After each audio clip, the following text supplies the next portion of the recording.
야고보서 두 번째 말씀, 시험을 당하거든 이라는 제목으로 우리가 함께 나누겠습니다. 시험과 인내와 온전함과의 관계가 나오는 말씀이겠죠. 야고보서 1장 2절에서 4절의 말씀 우리 함께 읽고 시작하겠습니다. 시작. 내 형제들아, 너희가 여러 가지 시험을 당하거든 온전히 기쁘게 여기라. 이는 너희 믿음의 시련이 인내를 만들어내는 줄 너희가 알미라. 인내를 온전히 이루라. 이는 너희로 온전하고 구비하여 조금도 부족함이 없게 하려 하니라. 아멘. 우리 이 야고보서 말씀을 우리 지난주에 가장 그 핵심적인 말씀이 온전함이라 그랬어요. 하나님께서는 우리 한 사람 한 사람이 하나님 앞에 말씀으로 온전하여져 가기를 간절히 원하시며 야고보에게, 예수님의 동생 야고보에게 이 말씀을 적게 하셨어요. 그래서 우리 이 말씀을 보면서 온전하여지는 것에 대한 그 목표점을 향해서 우리가 나간다라는 사실을 잊지 않고 매 순간순간에 그 절절히 나오는 그 말씀들을 우리 가슴속에 새겨 넣기를 원합니다. 오늘은 시험에 관련된 이야기죠. 인생을 살아가는 동안에 시험을 단 한 번도 받아본 적이 없는 사람은 아무도 없을 거예요. 만약에 그런 사람이 있다면 그 사람은 온전한 사람이 못 되는 거죠. 바람이라도 한번 불게 되면 휙 넘어져 버릴 수밖에 없는 그런 연약한 자로밖에는 자랄 수가 없어요. 그래서 인생도 굴곡진 곳을 때로는 사망의 음침한 골짜기를 다녀보기도 하고 이런 어둠 속에서도 있어 보기도 하고 하는 사람들의 마음의 이 크기가 커요. 그렇지 않고 매일같이 승승장구 성공의 가도만 걸었던 사람들은 굉장히 편협한 것을 오히려 또 볼 수가 있습니다. 그래서 옛날 과거에 그런 얘기를 했었어요. 목회자들을 어릴 때 참 그게 맞는 말이기도 하고 틀린 말이기도 해요. 그런데 목회자를 뽑을 때 이제 뭐 부교역자를 뽑는다거나 이럴 때 어릴 때부터 모태신앙으로 자라서 어릴 때부터 성실하고 모범생으로 자라서 처음부터 신학교 가서 신학 공부하고 이렇게 아주 모범적인 그 길을 걸어가는 사람보다는 세상 속에서 세상의 일도 해보다가 어느 날 깨져서 주님 앞에 끌려온 자들, 이러한 자들을 뽑는 것이 어느 면에서는 굉장히 유익한 면이 있다라고 이야기한 적을 들은 적이 있어요. 왜냐하면 세상의 모든 사람들이 다 그렇게 가고 있잖아요. 그런데 그런 사람들을 공감하고 함께 갈 수 있는 사람들은 오히려 그런 사람들이 이해할 수 있는 그런 폭이 넓다. 이런 이야기를 한 적이 있는데 뭐 꼭 그런 것은 아니에요. 그죠? 어릴 때부터 아주 진짜 경건한 사상을 가지고 살아가는 사람들, 또 그런 사람들은 또 그냥 보기만 해도 은혜스럽잖아요. 그죠? 그런 것도 있는데 어찌되었든 식물도 마찬가지고 햇빛과 바람과 때로는 폭풍우 속에서도 견뎌낸 그런 나무들이 뿌리 깊게 내렸다는 것을 증명하듯이 우리의 삶 속에서 여러 가지 시험을 당한 사람들이 굳건하게 서갈 때 그 사람들은 정말 튼튼하게 자라가는 것을 볼 수가 있습니다. 먼저는 시험이라는 것이 무엇인지를 알고 가는 것이 좋을 것 같아요. 뭐 시험 당한다 뭐 이러면 우리가 다 아는 말이기는 한데 우리 종종 그런 얘기를 해요. 시험과 유혹은 다른데 다른 단어인데 우리가 뭐 번역을 똑같이 했다 뭐 이렇게 이야기도 하는데 그렇지 않다라는 것을 알게 됩니다. 시험이라는 단어는 페이라스스모스라는 그 단어로서 시험이나 유혹이나 재앙이나 뭐 이러한 단어로 다 해석이 가능할 수 있는 그런 한 단어입니다. 그런데 이제 다르다라고 보는 사람들은 이것이 명사형이냐 아니면 형용사냐 아니면은 복수냐 단수냐 그 차이로 다른 단어라고 하는데 같은 단어예요. 그래서 이것을 보면은 시험이 될 수도 있고 유혹이 될 수도 있고 나중에 보면 재앙 고통도 된다라는 그 단어예요. 그래서 시험을 받았을 때 그게 유혹이었는지 시험인지 하나님께서 테스트한 것인지 이것은 나중에 가봐야 하는 때도 있어요. 종종 하나님이 허락하신 어떤 시험, 나를 훈련시키기 위한 시험이었는지 아니면은 사탄의 유혹이었는지 이것을 겪어가면서 걸어가면서 내가 어떻게 처리하고 어떻게 맞이하고 어떻게 대했는가 이거에 따라서 우리가 달라진다라는 거죠. 그래서 이거는 그냥 그 순간에는 알 수가 없어요. 그래서 보면은 시험이라는 단어 속에는 이렇게 수습기간 뭐 이런 것도 뜻이 있어요. 학생에는 근신의 기간이 될 수 있고, 이거 제가 이제 해석을 한 건데, 법정에서는 뭐 집행유예 기간이 있기도 하고 이런 기간이에요. 그런 기간들을 어떻게 보냈느냐에 따라서 집행유예 기간에 착하게 잘 지내면 그냥 통과돼요. 그런데 또다시 어떤 그 동일한 어떤 범죄나 이런 학생이라면 근신의 시간, 뭐 정학이라고 그러죠. 정학의 시간 동안에 나가서 계속 못된 짓 해. 그러면 학교로 돌아올 수가 없는 것처럼, 이것처럼 우리가 이 기간 동안에 어떻게 지냈는가, 프로베이션이라는 그 뜻인데, 그 기간 동안에 우리가 어떻게 지냈는가에 따라서 이것이 그냥 재앙으로 끝날 수도 있어요. 하나님이 잠시 잠깐 훈련의 기간을 주신 건데 내가 그것을 잘못 다스리면 재앙이 될 수도 있어요. 고통이 될 수도 있어요. 또 사탄이 주는 어떤 유혹인데 내가 그것을 잘 다스려서 이것이 오히려 나에게 유익이 될 수도 있어요. 네, 그래서 내가 이 기간 동안을 어떻게 지내느냐에 따라서 다르다라는 거죠. 그래서 보면은 이 단어 속에서 보면 유혹이라는 게 있어요. 근데 오늘 이야기하는 거에서 보면 너희는 시험을 당하거든 온전히 기쁘게 여기라. 너희 믿음의 시련이 인내를 만들어내는 줄을 너희가 알미라 라고 되어 있기 때문에 너희 믿음의 시련, 이 시련은 정확하게 테스트예요. 이건 진짜 다른 단어입니다. 그래서 믿음의 시련을 잘 겪어 나가면 너희들에게 인내를 만들어내는 것이다 라고 했기 때문에 유혹은 아닌 것 같아요. 그죠?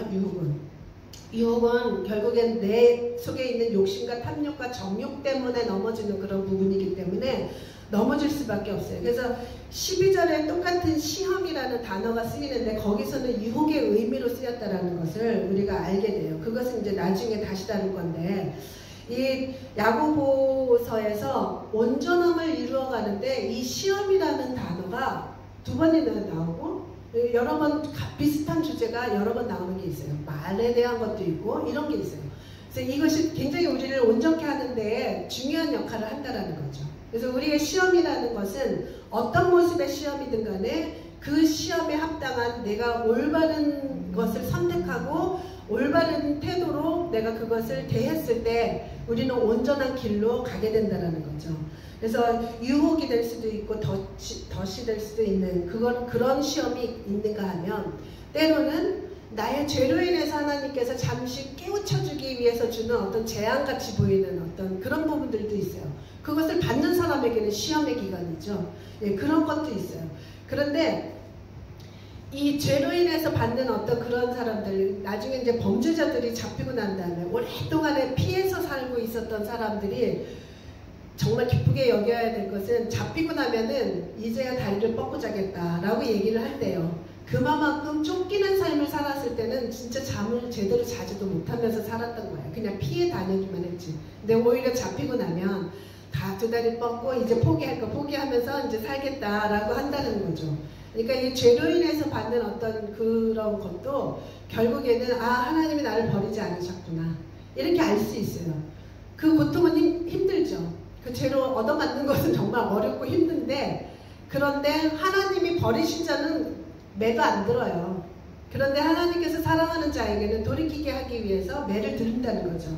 그래서 이렇게 죄를 깨우치게 하기 위한 시험도 있을 수가 있는데, 오늘은 너희 믿음의 시련이 인내를 만들어낼 줄 너희가 알미라 라고 했었던 이것에서는 이 시험은 바로 인내를 만들기 위한 하나님의 훈련의 과정을 의미하는 거죠. 여기서는. 그래서 이 아빠 독수리가 새끼 독수리를 낭떠러지에서 떨어뜨리는 것, 그것은 날게 하기 위해서. 얼마나 이 독수리에게는 시련이에요. 정말 놀라웠을 거 아니에요. 아니 우리 아빠가 왜 나를 낭떠러지에다가 밀어 막 이럴 거 아니에요. 그런데 그 의미는 그 날 수 있는 날개를 근육을 키우게 하기 위해서 그런 것처럼 그렇다는 거예요. 낭떠러지의 그 보금자리에서 막 밀어내서 떨어뜨리는 것, 이거는 이런 것을 하나님도 하신다는 거죠. 하나님도 종종 그때는 하나님께서 우리에게 그런 날 수 있는 그런 부분들이 있다는 것을 아시고 그것을 개발시키기 위해서 그런다는 거예요. 그래서 우리 수영을 가르치는 그 동영상에 보면은 아이들이 그냥 번쩍 들어다가 물속에다 그냥 팍 던져버리더라고요. 우리가 그 아이는 정말 처음에 당한 아이는 정말 놀랐을 거예요. 나 완전 배신당했어. 난 믿었는데 우리 선생님이 우리 아빠가 우리 엄마가 나를 물속에다가 쳐 박았네. 이렇게 했을 거 아니에요. 그런데 거기에서 이 아이가 팍 퍼덕거리면서 수영을 배우듯이 그렇게 할 수 있다라는 거죠. 그래서 이와 같이 이와 같이 하나님께서 주시는 이 시련, 하나님께서 허락하시는 이 시련이라고 해서 하나님께서 직접적으로 개입해서 주시는 시련도 있고 간접적이라는 것은 우리가 살아가는 동안에 시련은 언제든지 있어요. 어려운 일을 당할 수 있어요. 그런데 하나님께서 그것을 막지 않으시고 불 가운데 가고 물 가운데 가게 내버려 두신다는 거죠. 그렇지만 불에 태워지지 않고 또 강에 물속에 잠기워지지 않게 해주시는 하나님, 그 가운데서도 우리의 그 믿음을 키워가시는 하나님이다라는 거예요. 그래서 직접적으로 개입한 경우에는 욥이 있죠. 욥은 하나님이 직접 개입했어요. 그 사탄이 하나님이 잘해주니까 믿음이 있는 거죠. 이렇게 얘기하니까 그래? 그러면 다 거두어 봐라. 하나님 진짜 이상한 거래를 하셨어요. 그죠? 사탄하고. 이렇게 우리가 이해할 수 없는 그런 부분이라는 거예요. 사실은 이제 욥의 여러 가지 이제 메시지가 있지만 어찌됐든 우리가 얼핏 보면 아니 그렇게 착하고 그렇게 성실하고 그렇게 의롭게 살아가는 욥에게 왜 하나님은 사탄에게 그것을 허락하셨지? 나중에는 재산과 모든 것을 다 빼앗아 간 후에도 끄떡을 안 하는 거예요. 거봐라. 너 욥 봤지? 너 욥 봤지? 그랬더니 또 사탄이 건강을 쳐보세요. 그러면은 분명히 하나님 떠날 것입니다. 라고 이제 얘기를 하는 거죠. 그래, 이 생명만 빼앗지 말고 그러면 건강을 한번 쳐봐라. 그래서 온몸에 종기 막 그냥 가려워서 기왓장으로 긁어야 할 상태까지 가도록 내버려뒀다는 거예요. 그러니까 욥이 얼마나 이해할 수 없는 일들이 있겠어요. 이와 같이 하나님께서 직접적으로 개입하는 경우가 있어요. 요나가 있어요. 또 요나는 하나님께 불순종하고 하나님의 마음을 모르니까 불순종한 거죠. 하나님의 마음을 모르고 아수르에 가서 복음을 전파하라. 그러니까 회개에게 복음을 전하게 하려고 하니까 그 아수르에게 무슨 회개해서 용서받는 거 꼴을 볼 수가 없는 거예요. 요나가. 그래서 도망가 버려요. 그 명령을 거부하고 도망가다가 하나님께서 그냥 도망가라 그리고 다른 선지자를 쓰신 것이 아니라 끝까지 추적해서 물속에 큰 물고기를 보내서 삼켜버리게 하잖아요. 이거 하나님이 직접 개입하셨죠. 욥에게 시련을 줌으로 인해서 돌이키게 하시기 위해서. 이것이 바로 그런 모습이라는 거예요. 그래서 이렇게 인생에서 만나는 어떤 시련이 하나님께서 때로는 직접적으로 개입해서 이렇게 주는 시련도 있지만 어쩔 수 없이 우리가 살아가다 보면 만나주는 그런 시련들이 있다는 거예요. 그것은 하나님의 허락하에 이루어지는 일들이죠. 그런데 이 성경에서도 보면은 모든 위대한 인물들은 하나같이 이 과정을 통과했다라는 것을 볼 수가 있어요. 이 과정을 통과하지 않은 위대한 사람은 거의 없어요. 그냥 처음부터 끝까지 승승장구는 거의 없다라는 것을 알면 좋습니다. 우리 요셉 한동안 나눴죠. 요셉이 얼마나 그 애굽의 총리가 되기까지 너무나도 억울하고 정말 힘겨운 그러한 시간들을 가졌어요. 의롭게 살려면 할수록 더 깊은 감옥 속으로까지 끌려갔죠. 그것처럼 이와 같이 요셉이 그렇게 그 시련의 과정들을 혹독하게 치렀었던 것을 볼 수가 있어요. 모세도 마찬가지입니다. 모세도 아기 때 강에 던지움을 당하고 그래서 어찌하다 보니 왕궁에 들어가서 왕궁의 왕자로서 이집트 왕자로서 자랐는데 40년 만에 또 쫓겨가야 되는 그런 상황이 벌어진 거죠. 모세가. 그래서 40년 동안 왕자로 살았는데 40년 동안 또 광야에서 그냥 일반 양치는 자로 살아갔어요. 이러한 과정들, 이 모세에게도 혹독한 40년의 광야 시간들, 이때는 뭐 시련이라고 할 수는 없겠지만 시련이죠. 왕자의 몸으로 자랐다가 40년 만에 정말 목자로 살아가는 것, 이렇게 있었다는 거죠. 다윗도 마찬가지. 왕자에 앉기 전에 10여 년이 훨씬 넘는 시간에 광야의 생활을 했지.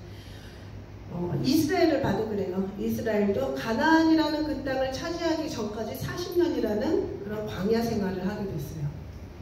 너무나 많아요. 바울도 마찬가지예요. 바울도 예수님, 부활하신 예수님을 만나자마자 복음의 길로 간 것이 아니라 3년 동안의 아라비아라는 그곳에 광야에 가서 하나님께 훈련을 받았겠죠. 그 기록은 자세하게 써있지는 않지만 광야로 갔다라고, 그 아라비아로 갔다라고 갈라디아서에 보면 나와 있어요. 이와 같이 바울도 마찬가지고 제일 하이라이트는 예수님이 그러셨잖아요. 예수님이 이 땅에 오셔서 공생애를 시작하자마자 광야로 가서 시험을 당하세요. 시험을 당하는데 누가 광야로 끌고 갔다고 나와요? 성령. 성령이 이끄셔서 예수님을 광야로 데려가서 그 시험을 받게 하셨다는 거죠. 예수님이라 할지라도 하나님이시라 할지라도 육신의 몸을 입고 이 땅에 왔을 때는 그 과정이 필요한 거였어요. 예수님도 필요한 과정이라는 거죠. 그래서 그 광야에서 40일 동안을 금식하며 기도하며 지내다가 다 끝나고 나자 그 마귀가 나타나서 그죠? 세 가지의 그것을 유혹을 했어요.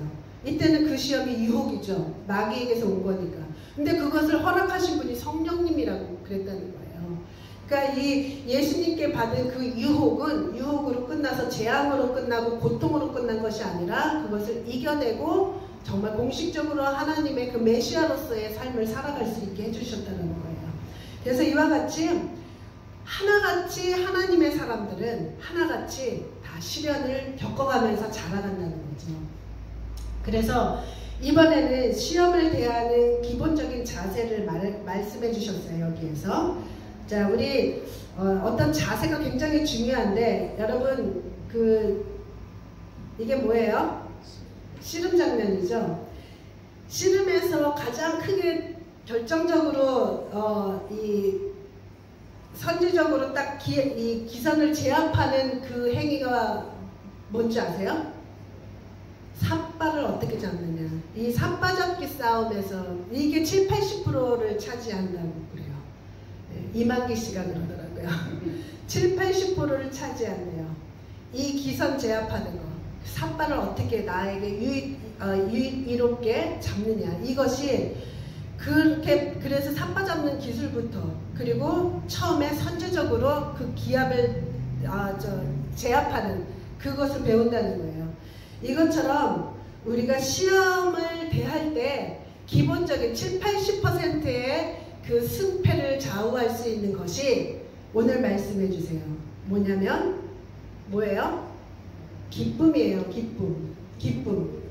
여러 가지 시험을 당하거든 온전히 기쁘게 여기라. 기뻐하라는 거죠. 기쁨인 거예요. 여기서 보면은 제가 언젠가 어떤 간증을 듣고 얘기한 적이 있었어요.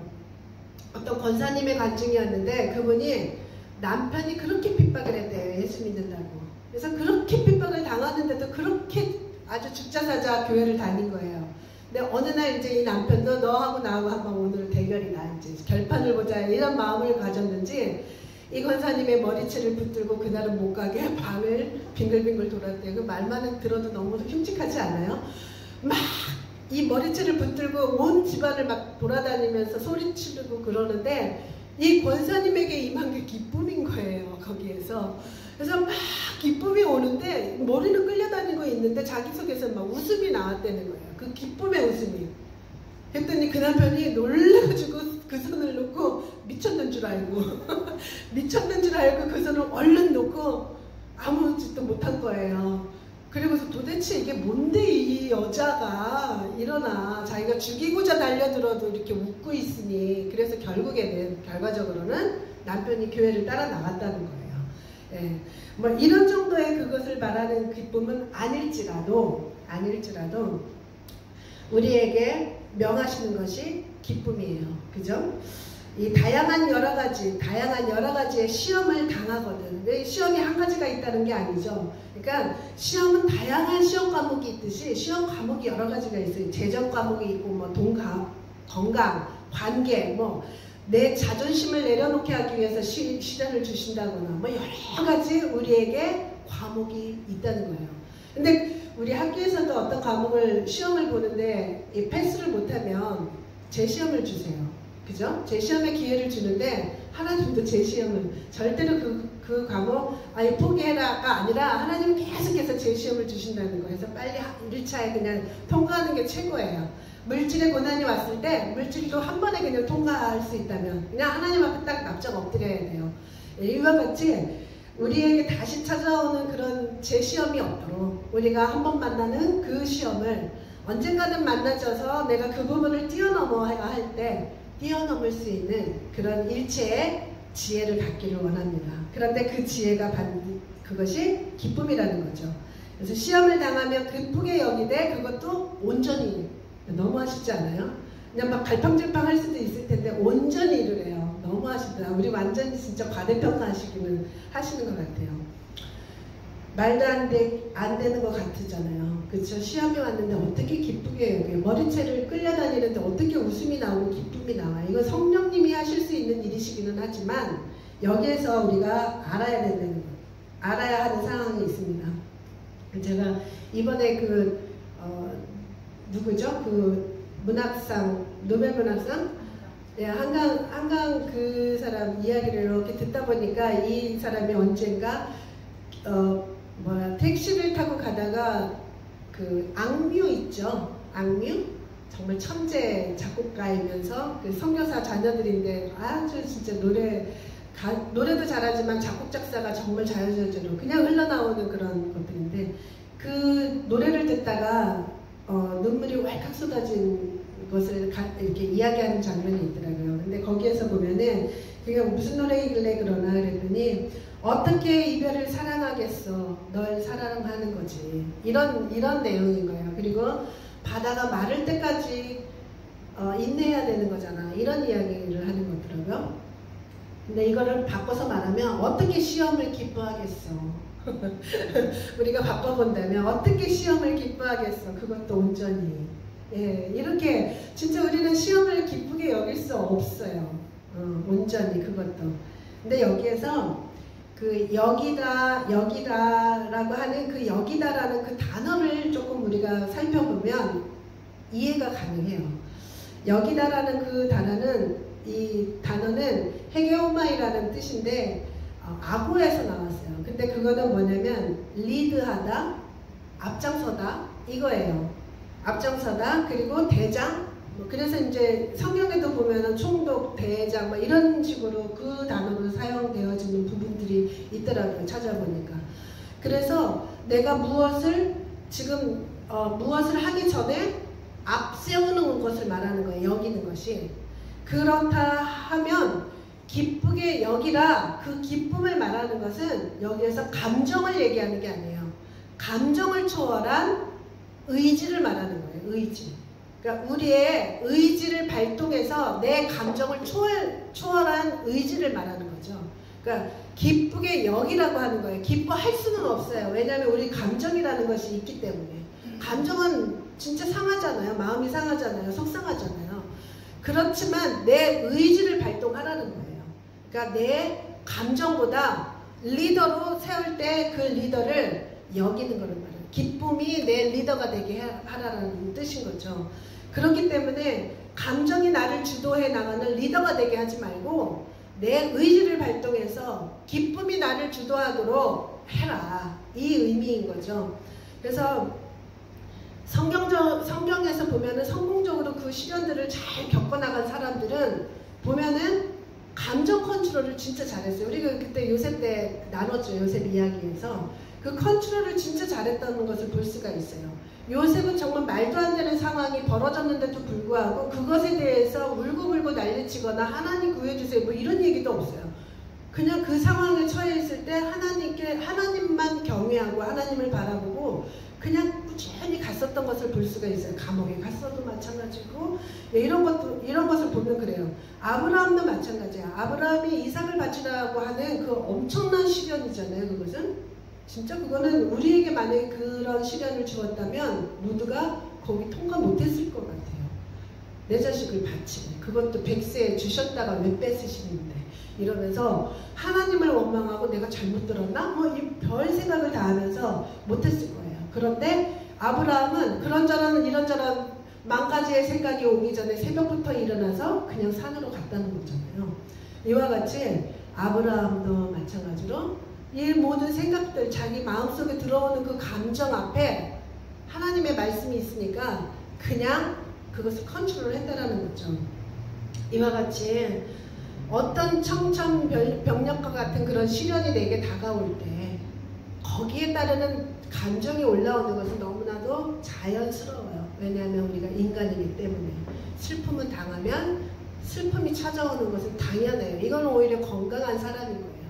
화가 날 만한 어떤 일들, 억울한 일들, 부당한 대우들, 그리고 관계 속에서 나를 제대로 알지 못하는 그 오해 때문에 받는 그러한 이야기들, 이런 거 들으면 당연히 내 안에서 화가 나고 억울하고 막 어느 때는 미치도록 가서 그냥 온갖 해명을 다 해주고 싶고 가서 다 그냥 쓰러뜨려 버리고 싶고 이런 마음이 드는 것은, 감정이 들어오는 것은 너무나도 건강하다라는 표시예요. 이것이 전혀 나를 건드리지 못한다고 한다면, 물론 이제 이 경지에 오른 사람은 빼고 일반적인 사람이라고 한다면 이게 건강한 거예요. 왜냐하면 감정이 건강해야 누구하고도 소통이 가능하니까.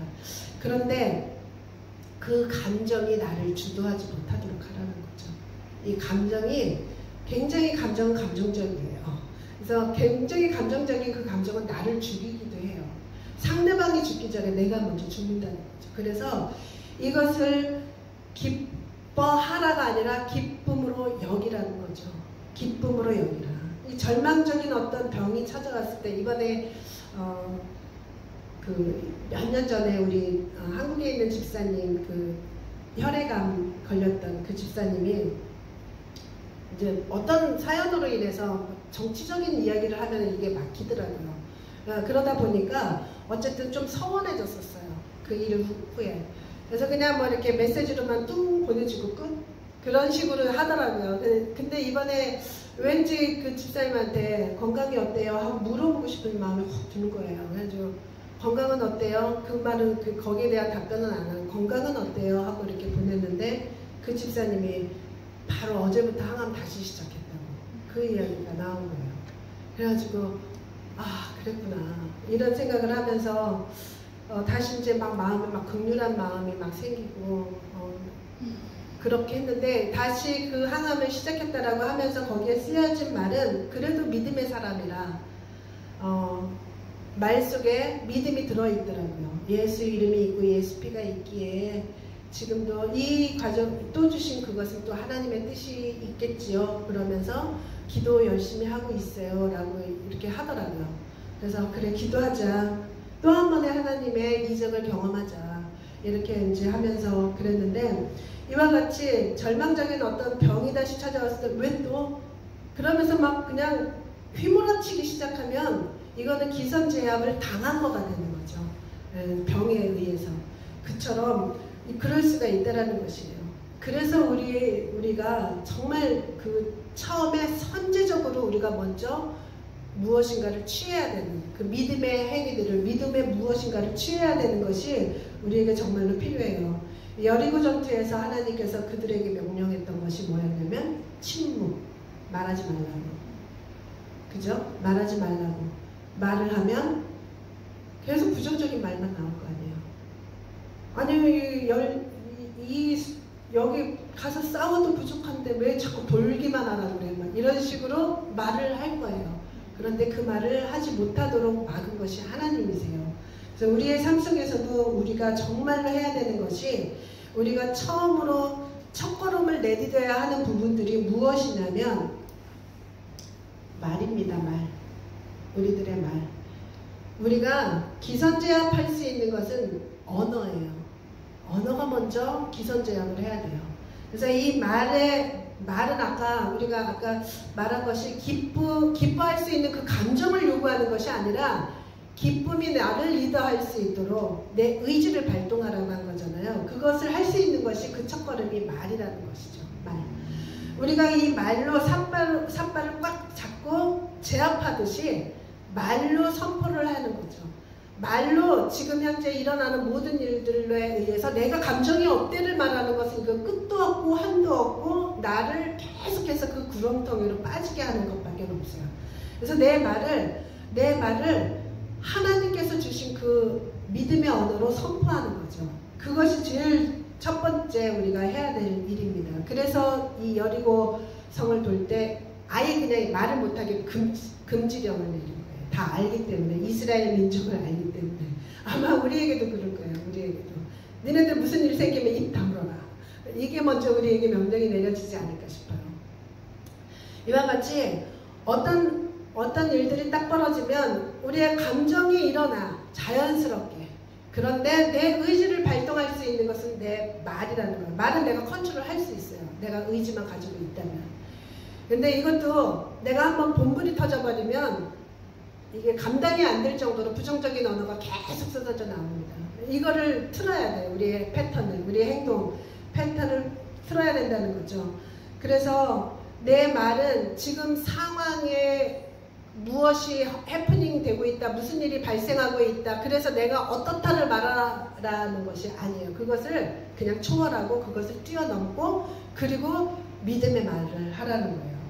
그래서 다 죽었다 우리 이제. 이스라엘 민족이 그랬어요. 이스라엘 민족이 가나안 땅을 이제 들어가라고 하나님께서 하기 전에 12 정탐꾼을 먼저 들어가서 정탐을 시켜라 했는데 이들 12명이 갔다 돌아오더니 2명 여호수아와 갈렙을 제외한 10명은 이제 우리 다 죽었습니다. 이 메뚜기가 그 강대국을 어떻게 이깁니까? 그러면서 막 통곡하고 울고 난리를 쳤죠.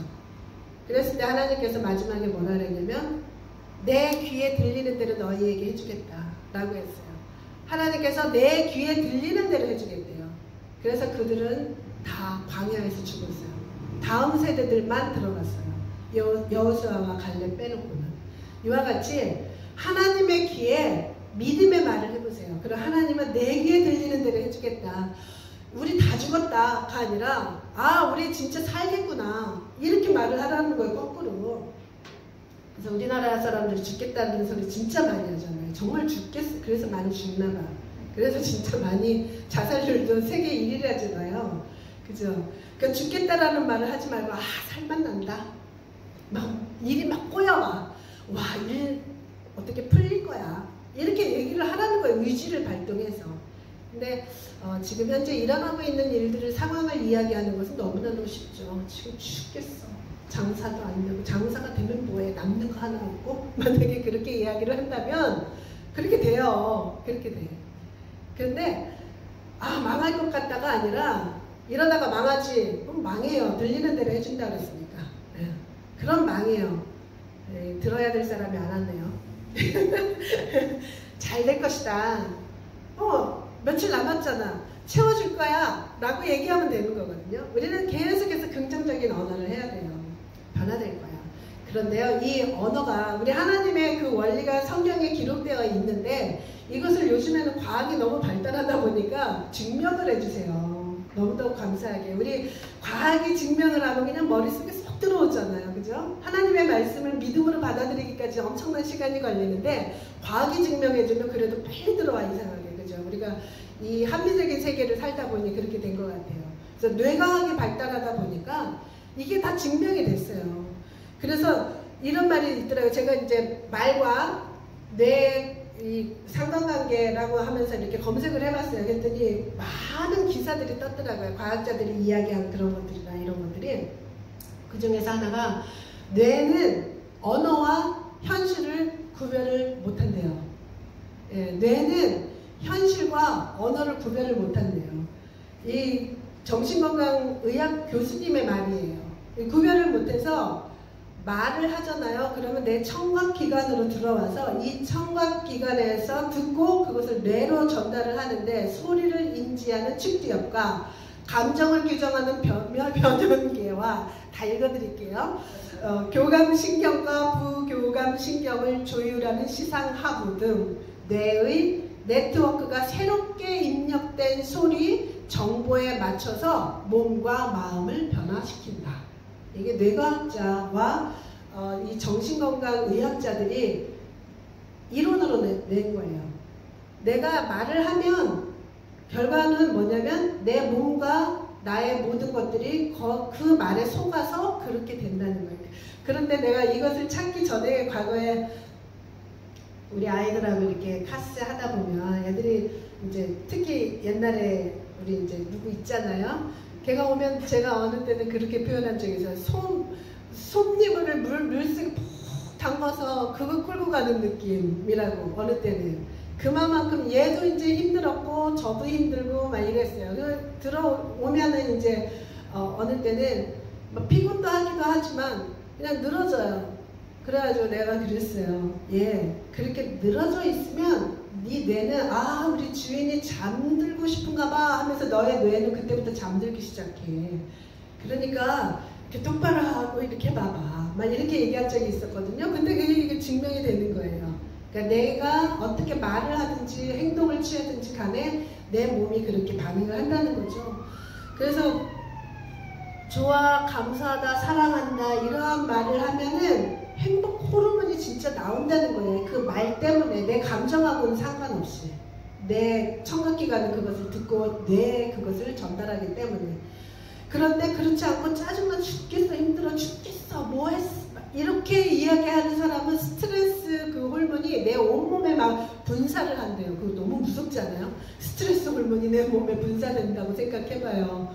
모든 스트레스가 병의 근원인데 내 말에 의해서 내가 알지 못하는 이 조직의 그 신경과 이런 모든 조직 세포들은 자기네들끼리 알아서 내 말에 의해서 움직인다는 거예요. 내가 언제 스트레스 호르몬을 내 온몸에 뿌리라고 했어. 내가 말을 했잖아요. 그죠? 그렇게 된다는 거예요. 그래서 정말 무서워요. 진짜 호르몬이 그렇게 나온다는 거예요. 그러니까 내가 말을 그렇게 어떻게 사용하는가 그것을 진짜 중요시 여겨야 된다는 거죠. 그래서 실제 5주 동안에 두 그룹을 놓고 그것을 실험을 해봤다는 거예요. 실험을 해봤는데 결과적으로는 정말 좋은 말을 하게 하고 이렇게 행복하다, 사랑한다 막 이렇게 좋은 이야기를 한 사람과 그렇지 않고 짜증나, 진짜 미치겠어, 죽겠어 이렇게 이야기하게 한 사람하고는 이 신체에서 나오는 그런 변화, 그것이 굉장히 크게 차이가 났다라는 그 임상의 그 결과까지 나와 있다는 거죠. 그래서 내가 진짜 옛날에 다이어트 할 때 우리 아이하고 이렇게 얘기하라 그랬거든요. 배불러. 배불러. 나 조금만 먹어도 배불러. 그렇게 자꾸 말하라 그랬거든요. 나 속으라고. 그런데 이것도 진짜 증명이 되는 거잖아요. 뭐 먹지 않았는데도 왜 이렇게 배가 부르지? 막 이렇게 이야기를 하라는 거예요. 근데 어떤 사람들은 보면은 저것도 먹고 싶고 저것도 먹고 싶고 배고파. 저거 먹고 싶은데 참아야 돼. 이미 난 진 거예요. 사실은 먹고 싶어 해서 졌어요 우리는. 근데 배불러. 요즘에 이렇게 입맛이 없지? 나는 건강한 야채만 좋아해 요즘에. 그렇게 한번 변화시켜보라는 거예요. 그러면 정말 내 뇌는 정말 내가 그런 줄 알고 그런 야채 좋아하고 과일도 뭐 여러 가지 칼로리가 있다죠. 야채 좋아하는 건강식을 좋아하는 그 뇌구조로 바뀐다는 거예요. 그래서 자꾸 케이크 달콤한 부드럽고 입안에 들어가면 싹 녹는 거 그거 상상하고 있으면 난 졌어요 벌써. 이와 같이 정말 우리의 언어, 우리의 말 이것이 우리의 삶의 시련이 다가왔을 때 기선제압을 할 수 있는 최고의 전략이라는 거예요. 그래서 그 말을 먼저 해야 된다는 거죠. 그리고 난 다음에 인내가 자라게끔 하는 거죠. 그래서 인내함으로 버티고 그 믿음을 가짐으로 인해서 이 과정을 이제 지나다 보면 내 안에서 저절로 인내라는 근육이 자라간다는 거예요. 인내가. 그래서 이런 시련이라는 것은 테스트인데 그 테스트는 내 마음속에 있는 진정성이 무엇인가를 드러내게 하기 위한 그 테스트라는 거죠. 그래서 진짜 내가 인내가 키워진 사람에게는 어떤 시련이 다가와도 우리의 진정성은 하나님께 대한 믿음을 가질 수 있는 그런 부분이다라는 거죠. 그래서 인내를 만드는 그 훈련은 사실 참 오랜 기간이 필요해요. 우리가 근육을 키워나가려고 하면 한두 번 근육 운동한다고 해서 근육이 자라지 않잖아요. 굉장히 오랜 동안에 근육을 훈련을 시켜야 되잖아요. 그리고 우리가 예를 들어서 저는 자전거 집에 있는데 제가 한 10바퀴 막 돌리다 보면 딱 힘들어질 때 딱 스톱한다 그랬잖아요. 근데 내가 못하겠다 하는 그 순간에 조금 더 할 때 그때 이제 근육이 자라는 거거든요. 근데 그때를 우리는 안 넘어가는 거죠. 내가 할 수 있는 그 순간까지만 하는 거죠. 근데 인내도 마찬가지라는 거예요. 내가 견딜 수 없는 순간이 딱 도달했을 때 조금만 더 견뎌보라는 거. 조금만 더 견뎌보면 그때 나는 인내심이 자라는 거예요. 그때잖아요. 그 이전까지는 꼼짝도 안 해요. 그 이전까지는. 그래서 내가 딱 그만두고 싶은 그 순간까지 왔을 때 조금만 더 하는 거. 그거를 명심을 하기를 바라요. 그래서 그래야만이 내가 정말 인내가 자라가는 거죠. 네, 우리 나무 심기하고 비교를 많이 해요. 나무 심고 심어놓고 다 뿌리 내릴 때까지 기다려. 좀만 더 기다리면 되는데 그때 이게 아닌가 보다 뽑아버리고 다시 심고 이런 식이다라는 거죠. 네, 우리 아이들의 그 매시멜로 실험 우리 자주 인용을 하죠. 얘기하죠. 그 매시멜로 실험을 보면은 매시멜로를 하나씩 두고 그것을 지금 먹지 않고 참으면 선생님이 돌아와서 엄마가 돌아와서 아빠가 돌아와서 2배로 줄게 약속을 하고 나가는데 우리 다 할 것 같은데 10명 중에 2명만 안 먹고 기다린대요. 8명은 먹는데요. 그냥 뭐 어느 애들은 그냥 나가자마자 먹고 어느 애는 막 참고 막 이렇게 보고 있다가 결국에는 먹어버리고 그런데 그 중에 2명은 안 먹고 기다린대요. 그렇게 많지가 않더라고요. 그래서 15년 후에 이 아이들의 무슨 SAT 그 시험, 미국이니까 그 시험 본 그 점수를 이것을 비교해 보니까 이 아이들이 2 아이들이 월등히 높더래요. 시험 성적이. 그러니까 지금 하고 싶은 일들을 다음에 다시 주어졌을 때 2배로 준다라는 그 약속을 붙들고 참는 거예요. 이 아이들에게는 시련이에요. 애기들이기 때문에. 먹을 거 앞에 두고 안 먹는 것은 시련이에요. 이 아이들이 그 시련을 견디고 버티고 기다렸던 아이들은 그것이 이 아이들의 평생 사용할 그 어떤 인내심이라는 것을 절제라는 그것을 키워나가는 거죠. 이 아이들에게 나중에는 그 인생에 있어서 큰 상급을 얻는 것처럼 우리에게도 진짜 그런 것이 우리의 말로 먼저 그것을 딱 컨트롤을 해야 된다는 거예요. 제압을 해야 된다는 거죠.